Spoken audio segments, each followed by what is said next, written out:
governo federal, partidos diferentes, uma corrida maluca, né? Parece a corrida maluca, para ver quem gasta mais com esse negócio, fazendo a festa dos escritórios de comunicação pública. É um dos melhores negócios do Brasil hoje.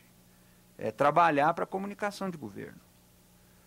Assim como um dos piores é criticar a comunicação de governo, posso garantir para vocês. Mas é um dos mais divertidos também. Professor, Oi.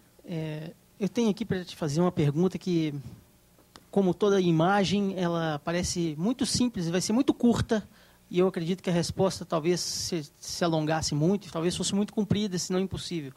Mas o senhor está aqui para isso mesmo. Vamos lá. Como fazer para ver além das imagens? Então, em todo esse contexto. Eu fiz um curso uma vez na TV Cultura, em São Paulo. Eu fui conselheiro da TV Cultura, mas esse curso é anterior. Quando eu fiz esse curso, eu não tinha nada que ver com a TV Cultura. Eles me chamaram lá para fazer um curso lá, eu fiz. Foi televisionado, ninguém assistiu, e as pessoas poucas que assistiram, ninguém entendeu. Então, tá ótimo.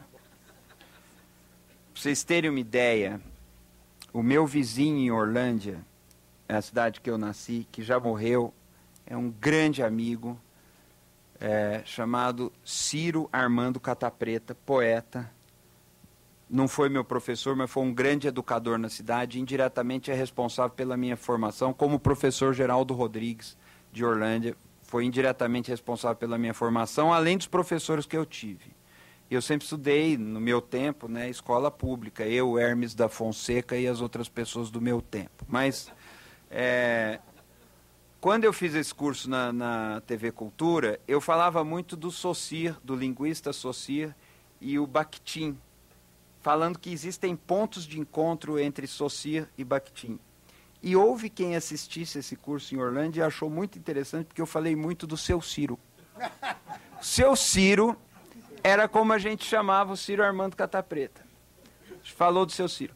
Isso é muito importante, porque as pessoas entenderam, mas nunca tinham ouvido. Eu não conto isso, pelo amor de Deus, para estabelecer um desnivelamento aqui, que, puxa, as pessoas nunca tinham ouvido falar em Saussure. Eu nunca tinha ouvido falar em Saussure, eu tive que ler uns livros dele, tinha umas ideias dele que...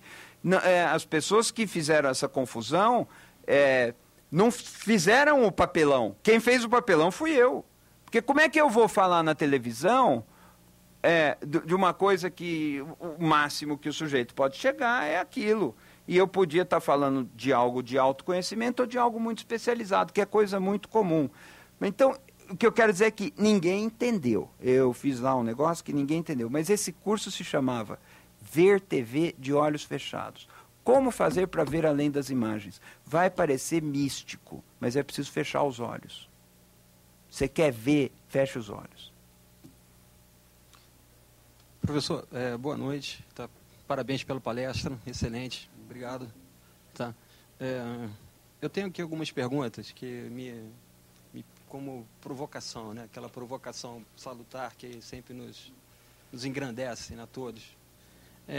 Quando eu vi aquela imagem da Santíssima Trindade, aquela sobreposição de imagens até do Clinton com Isaac Rabin e Yasser Arafat, depois com o presidente Lula, com Haddad e o Maluf, aí a resposta foram 90 segundos.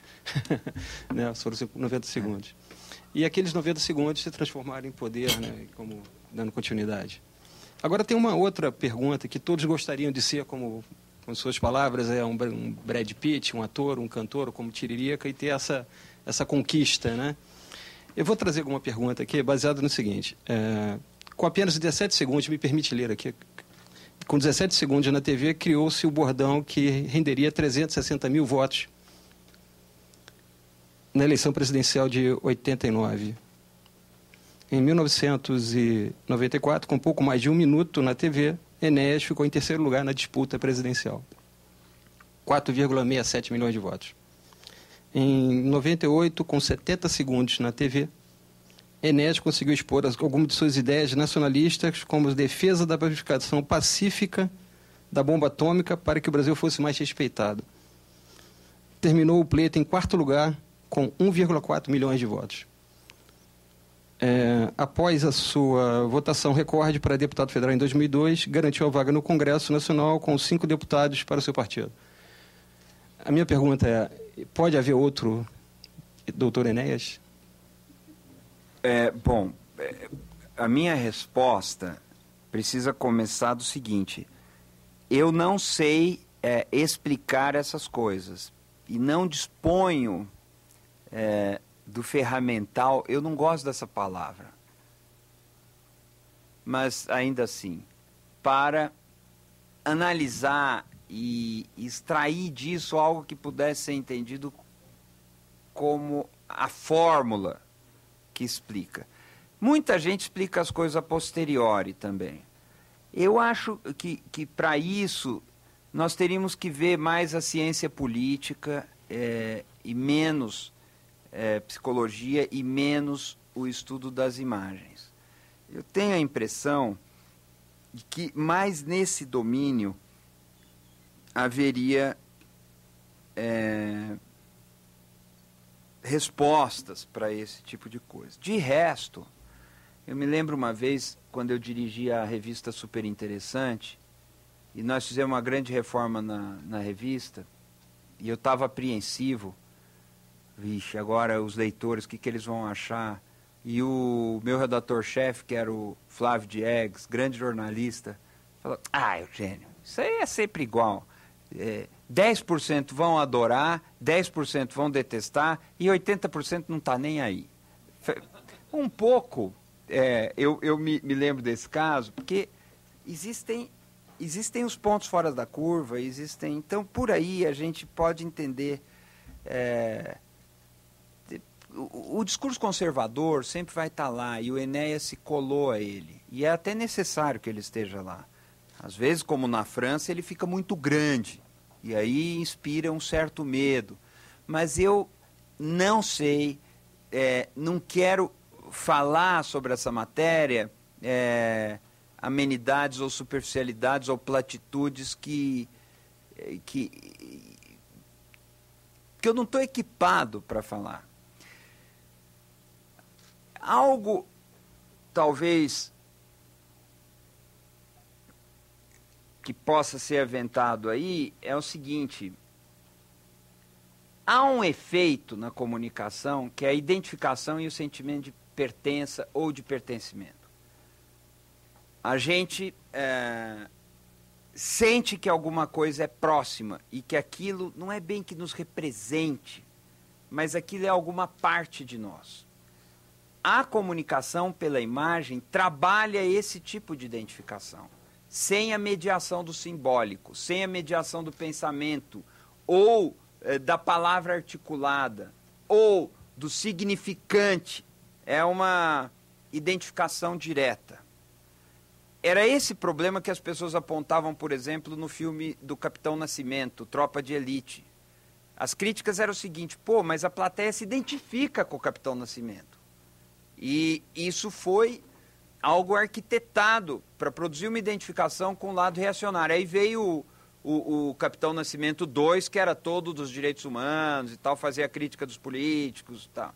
Como que fosse para compensar, porque provavelmente os responsáveis pelo filme sentiram esse tipo de crítica.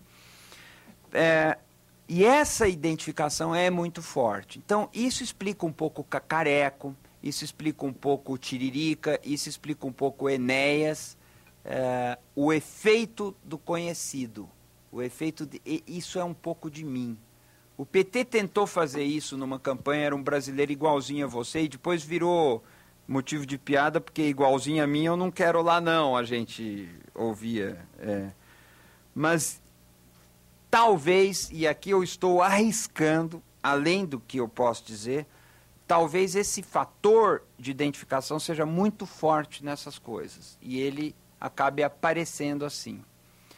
Mas seria difícil a gente supor que uma coisa dessa coesionasse a maioria do eleitorado. A maioria do eleitorado, às vezes, vai em viagens, embarca em fanatismos até, mas um pouco mais complexos do que esse tipo de ponto fora da curva, que é o que eu consigo dizer sobre isso. Tá? Em resumo, o que eu quis dizer é que eu não sei.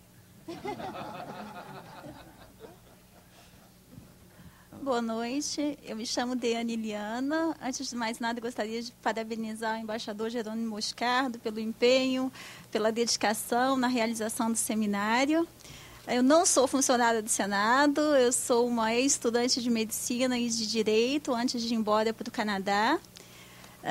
E a minha reflexão é a seguinte: a idolatria da imagem não é uma característica existente somente no nosso país, né? No Canadá, alguns meses atrás, tem 3 meses que eu cheguei, nós tivemos um grande escândalo do primeiro-ministro que fez uma festa enorme de aniversário da esposa e gastou dinheiro público para poder divulgar o evento e publicar e essa coisa toda.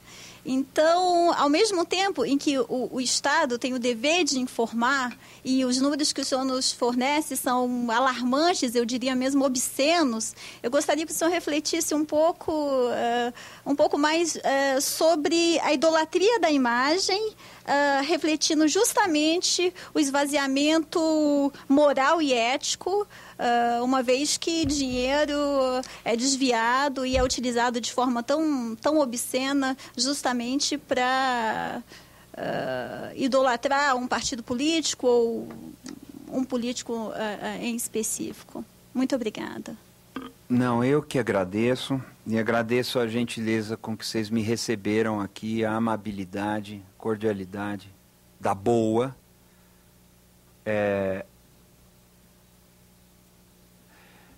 Nesse livro do qual eu me lembrei, Vida e Morte da Imagem, do Debré, ele faz uma espécie de história da imagem desde... A gente precisa tomar cuidado aqui, porque a imagem é tão antiga quanto as cavernas anteriores a Platão, né? Então, os desenhos, pintura rupestre, a imagem está desde sempre, a imagem está aí desde sempre. E até essa expressão que eu mesmo emprego, uma vez ou outra, idolatria da imagem, ela é um pouco redundante, porque a idolatria é a adoração do ídolo, e o ídolo é uma imagem, é o tótem. Todas as religiões, mais ou menos, se valeram da imagem ou da negação da imagem, mas a imagem serve de referência. Isso adquire um traço um pouco diferenciado no nosso tempo por causa da indústria da imagem e da especialização do capitalismo em fabricar imagem. E a imagem passa a ser produzida industrialmente, e todas as consequências que daí vieram, a tal ponto que a própria política se reduziu a isso, em grande medida. Isso não significa que a política tenha morrido, isso não significa que a política tenha ficado impossível, isso não significa que a democracia tenha necrosado. O processo é contraditório, mas a democracia está aí, política está aí. Mas houve um recrudescimento do uso da imagem agora no nosso tempo. Ela pode, sim, ser um vetor de um empobrecimento ético da cena política. Mas, outra vez, também é preciso cautela, porque o empobrecimento ético é tão antigo quanto Roma ou quanto a Grécia. Os debates que estão aí falam todos de... E mesmo Moisés contra o culto do bezerro de ouro, e era uma imagem, né? O judaísmo, nesse sentido, é uma religião muito interessante, de recusa da imagem, recusa da representação pela imagem, muito rica para esse tipo de reflexão. Mas hoje, essa ideia de que só a aparência conta, e essa substituição da palavra pela imagem pode sim ocasionar uma retração do cultivo do pensamento, do cultivo da palavra. Isso, aliás, reveste de grande valor a iniciativa dessa conferência, evidentemente excetuada a minha palestra, mas porque está se trazendo reflexão, é uma reflexão até incompatível com a linguagem das imagens. Isso reveste, como eu disse, de um grande valor essa iniciativa. Eu acho um sintoma muito interessante que antes as empreiteiras eram sempre as despachantes da corrupção. Apareciam na crônica política como a despachante da corrupção. De uns tempos para cá, começaram a aparecer agências de publicidade como despachantes de corrupção. Esse escândalo mais recente tem uma empreiteira ali no epicentro, mas o escândalo do Mensalão tem agências de publicidade. Aquilo que antes fazia o elo entre o público e o privado, gerando uma promiscuidade corrupta na política, que era a empreiteira, a lógica da construção, a lógica de que governar é transformar o país num canteiro de obras e tudo mais, deu lugar a uma outra coisa. O que importa não é transformar o país num canteiro de obra. O que importa é fazer as pessoas acreditarem que o governante transformou o país num canteiro de obras, e para isso é necessário chamar a agência de publicidade. E a agência de publicidade, então, passa a ocupar esse lugar de promover a promiscuidade entre o público e o privado num ambiente de corrupção. Então aí aparece mais um sintoma disso que você está descrevendo. O culto da imagem, a submissão de toda a política ao império da imagem, propicia um vale-tudo em torno da própria imagem. Mas o vale-tudo também sempre teve na política. A ética política se ocupa disso. A regulação da ética pública, que de uns tempos para cá passou a ser lei, passou a ter força de lei, são decretos do presidente da República, também se ocupa disso, procura evitar conflito de interesse. Então, isso sempre teve aí. Mas o que dá para dizer é que hoje, bem mais do que antes, a gestão da imagem, a fabricação da imagem, a circulação da imagem ocupa um papel central na promiscuidade entre interesse público e interesse privado num ambiente de corrupção. Eu não acho que para nós a solução fosse combater a imagem, mas entender como isso acontece e criticar essa indústria dentro de um ambiente em que a imagem tem um papel tão importante que tem, e, como disse o Saramago, terá mais. Tá?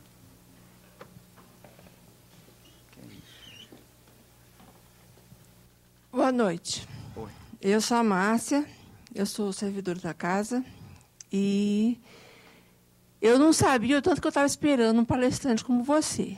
Então, eu não concordo com o que você disse, que a sua palestra não é importante.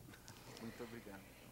Eu estava precisando de alguém que criticasse, que falasse, que botasse em palavras a realidade que nós estamos vivendo, né? Queria voltar no assunto regulação, né? E aí, o que você acabou de falar, não sei se responde o que eu quero perguntar, né? As concessões para radiodifusão, para TV, etc., quem concede é o Congresso, não é? Não, a concessão ela é concedida por um ato do presidente da República, mas sujeita à aprovação do Congresso. Sujeita à aprovação do Congresso, né? Então, aí me veio o pensamento de que a concessão, os anúncios, como que virou uma moeda de troca nessa história toda aí, essa. E quando você disse para a gente não usar mais o dinheiro público para fazer essa campanha pública essas comunicações públicas, né, esses anúncios públicos com o dinheiro público, me deu a impressão que acabaria com isso, né? Aí veio minha pergunta: quem poderia provocar isso? Quem poderia sugerir isso? Quem poderia transformar isso em lei? Quem acabaria com esse montante de recurso aí para que esse recurso fosse para outras áreas prioritárias, como saúde, segurança, educação, principalmente? Como que poderia ser construído isso, né, para que esse recurso não fosse para essa autopromoção, vamos dizer assim, né? Primeiro, muito obrigado pelas suas palavras. E quem poderia propor essa lei? Olha só, uma coisa que pouca gente sabe. A Câmara Municipal de São Paulo, e acho que foi iniciativa do prefeito da época, que eu não me lembro quem era. Tá demais. É uma coisa... A Câmara Municipal de São Paulo aprovou uma lei que proíbe... aprovado pela Câmara Municipal de São Paulo, uma lei municipal que proíbe a prefeitura de ter logomarca. A Prefeitura de São Paulo não tem logomarca. Mas também isso foi contornado, porque não tem logomarca, mas eles encontram lá, né? Antes não tinha, agora tem, nessa campanha de agora, um jeito de dizer que é a Prefeitura do Kassab. E a gente acaba informado disso. Agora, barrar o uso de dinheiro público na veiculação de publicidade oficial é muito mais difícil. Eu chamo isso de um ecossistema praticamente inamovível. Porque isso envolve interesses não apenas de todos os partidos, não apenas de todos os governos. Um governo que não possa anunciar experimenta uma sensação de ter sido amordaçado. Eles manifestam da seguinte maneira: mas eu não tenho direito de me defender? Eu não tenho direito, então quer dizer que só a mídia vai falar sobre o meu governo? Eu não posso falar? Quase como se fosse a restrição de um direito fundamental. A reação é de indignação. E é uma reação... Isso.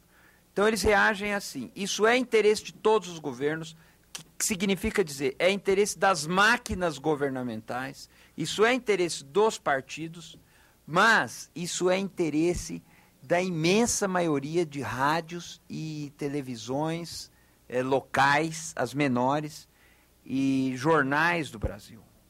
A presença de dinheiro da prefeitura e do governo do estado na imprensa municipal é imensa.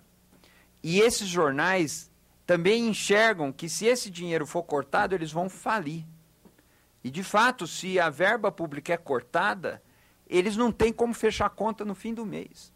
Então, nós já estamos dentro de um mercado que se tornou dependente desse tipo de verba. Isso significa dizer, no Brasil, que boa parte da imprensa é dependente do dinheiro público. Isso significa dizer, por decorrência óbvia, que boa parte da imprensa no Brasil não é independente. Então, ela também é parte... Não, mas nós temos hoje imprensa independente. Os grandes jornais no Brasil, podemos não concordar com eles, mas se nós formos olhar a composição de receita, a verba pública é 2%, 3%. De forma que se o governo municipal para de anunciar, os grandes jornais, as grandes empresas no Brasil não têm que demitir uma pessoa. Nas cidades do interior, nos jornais menores, é possível aqui fazer uma generalização, ainda que cautelosa. Se a prefeitura corta o dinheiro, o jornal quebra. Assim como se o Poder Judiciário determina uma multa muito alta, o jornal quebra. Então, é uma situação difícil, porque veja só, interesse do governo, interesse dos partidos, interesse das máquinas governamentais, interesse de boa parte dos veículos de comunicação. Interesse de um mercado que cresce muito, que é o mercado dos escritórios, das agências que se especializaram em propaganda eleitoral, comunicação de governo. São as mesmas equipes. Então, isso é muito difícil mexer. Nós não conseguimos mexer na obrigatoriedade da Voz do Brasil, porque isso atende a um interesse de um segmento importante do Congresso Nacional que acredita que aparecer na Voz do Brasil é bom eleitoralmente. E não há como remover essa mentalidade. E por isso não se mexe, é por isso que não se mexe na obrigatoriedade da Voz do Brasil. Então, mexer nesse sistema é muito complicado. E o nosso problema hoje não é nem mexer nesse sistema, é limitar, porque se eu projetar essa evolução, se esse crescimento continuar no mesmo ritmo, daqui a pouco nós vamos estar falando de 5 bilhões de reais no governo da Prefeitura de São Paulo de anúncio em televisão. Exatamente. Então, é preciso, no mínimo, é preciso limitar. Mas é muito difícil que os partidos aprovem uma limitação sobre isso. É muito difícil. Aqui, boa noite. Talvez o senhor me diga que é a ciência política que tem que responder isso. Eu queria voltar na questão do programa eleitoral gratuito e pensar, do ponto de vista da democracia, se é razoável que a distribuição do tempo seja pautado na representação dos partidos. A minha razão me diz que a cada eleição zera-se isso e todo mundo tinha que ter o mesmo tempo para se manifestar. A minha razão me diz isso. E a minha pergunta é se é razoável do ponto da democracia que quem já está tenha mais tempo para falar do que quem não está. É isso. Olha, sim, eu vou te falar para bater na porta da ciência política. E sim, eu vou te falar, eu não sei. Mas eu vou, para conversar, eu vou comentar uma coisinha ou outra. Esse princípio, ele já é observado. O problema é onde ele começa a valer. No segundo turno, os dois finalistas têm tempo igual, mesmo que um pertença a um partido nanico e o outro seja do partido que tem 80% dos votos no país. No segundo turno, quando acontece, é metade para um e metade para outro. Então, esse princípio razoável que você defende já vale, mas ele vale a partir do segundo turno. Mas percebe que já tem uma assimilação dessa lógica, porque poderia valer a mesma lógica. E não, no segundo turno a lógica muda. Eu acho que há argumentos para que a solidez partidária fale alto no rateio desse tempo. O Brasil é um país tem mais partido do que ministro de Estado aqui. E ministro de Estado eu não sei quantos são. São 38? Quantos são? Vocês não sabem quantos são os ministros de Estado? Pelo amor de Deus, ou gente desinformada. 36. Tem mais partido do que isso, eu acho. Só 30. Tá. Então, nós temos mais ministros de Estado do que partido político. Mas eles não representam, a democracia, para funcionar, precisa de um mínimo de partidos minimamente vertebrados, com mínimo de tradição, com mínimo de identidade de ideário. E se você faz um critério de tempo proporcional à representação, de alguma maneira você está recompensando, premiando a constância. No entanto, se nós levarmos essa constância é benéfica para a democracia até onde podemos saber. Mas se você leva isso muito longe, para um outro extremo, nós podemos cair na armadilha do PRI, do México, né? Que aí vira um negócio de partido único. E às vezes dá a impressão que nós não estamos longe disso. Por isso que a sua ponderação tem razão. Porque, de um lado, esse sistema, ele premia a constância, a tradição, a identidade, mas, ao mesmo tempo, ele contribui para que não haja alternância de poder. Porque se aquele entra com mais tempo, ele vai ser... E aí o que é mais interessante para a gente, e é o outro comentário que eu queria fazer, mais interessante porque mais relacional ao tema dessa nossa conversa, é que o tempo na televisão parece valer tudo. As pessoas fazem tudo e mais um pouco por mais um minuto de televisão. Porque se acredita, e isso ainda vai ser testado no próximo período, que com bom tempo de televisão você vai ter voto. Que a televisão ainda define o voto. Isso é uma convicção pétrea dos principais agentes políticos no Brasil. Eles têm certeza de que a imagem gera voto a esse ponto. Eu tive uma conversa com a cônsul política dos Estados Unidos recentemente. Ela queria exatamente entender. Eu falei, olha, porque nos Estados Unidos a propaganda eleitoral é toda paga, o sistema é completamente diferente. São 2 partidos, mais aqueles independentes que aparecem lá. Mas eu falei, olha, aqui não, tem esse horário eleitoral gratuito, que não é gratuito.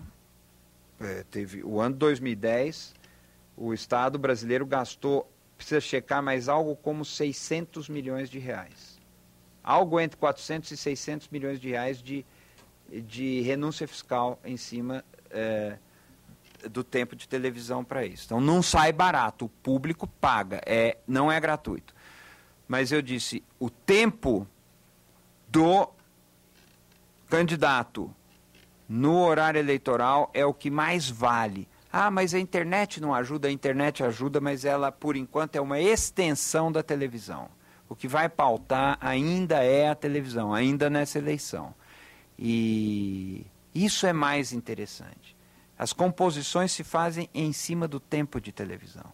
Antes as coligações eram feitas, você vai para o ministério tal, eu te dou a subprefeitura não sei onde, ou você traz o voto do bairro tal. Hoje, a única coisa que se vê é quantos minutos você me dá de televisão.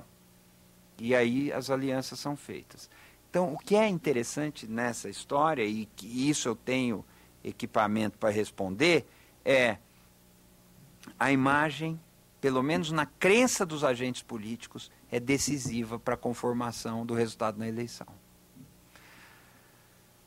Bem, nós já vamos chegando aqui a um limite de tempo e eu sugeriria que o nosso Eugênio Bussi nos deu uma dimensão aqui importante. A Márcia dizia ontem que todo dia a gente aprende um pouquinho, né?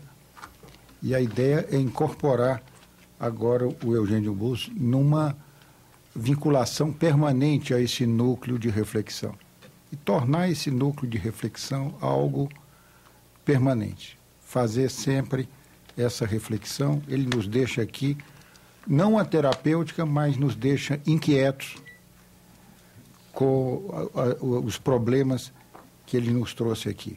Mas esta é a missão da filosofia. É o espanto, é nos deixar espantados, inquietos.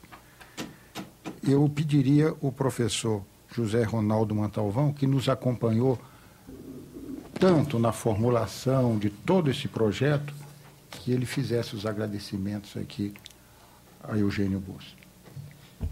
Olha, para mim realmente é um privilégio poder parabenizá-lo e agradecer por esta brilhante palestra em nome do Fórum Senado Brasil 2012.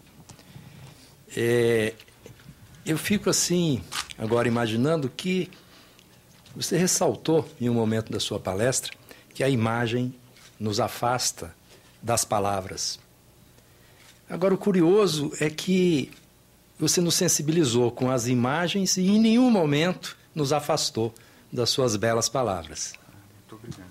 Isso foi muito bacana e isso me faz lembrar um momento, creio que há 2 dias, quando o embaixador Moscardo nos disse que com tanta coisa ruim que está acontecendo por aí, nós aqui somos uns privilegiados, não foi isso? Que o senhor disse, por estarmos sendo contagiados por essas ideias, né? que estão sendo realmente debatidas aqui neste fórum. E, alinhado a isto, bem estreitamente relacionado, o que o senhor acaba de comentar, o que a Márcia um dia falou, se bem me lembro, ela chegou a dizer que a cada dia ela sai daqui com novos pensamentos. Perfeito.